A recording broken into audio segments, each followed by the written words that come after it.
Fræplöntur. Fræplöntur fjölga sér með fræjum. Þær eru frumbjarga, þær ljóstilega til að ná sér í næringu. Fræplöntur eru æðaplöntur og eru með rætur, stöngul og blöð.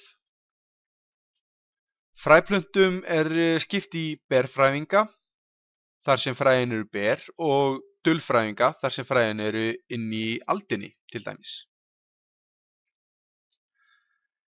Berfrævingar eru fræplöntur sem eru með fræin sín ber. Það er ekkert aldin eða álíka utan fræin. Barrtré eru algengustu berfrævingarna hér á landi. Grenitré og önnur sígræn köngultré eru dæmi barrtré.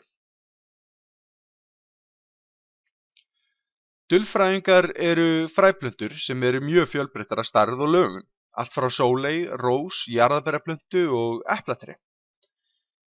Þetta eru allt dulfrævingar.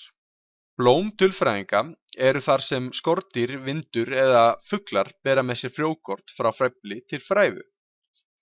En þetta nefnist frævun og er ýmist sjálfrævun eða víxlfrævun.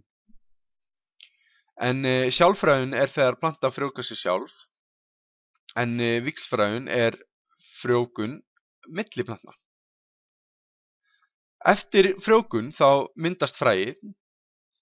Fræið dreifist svo með dýrum eða vindi.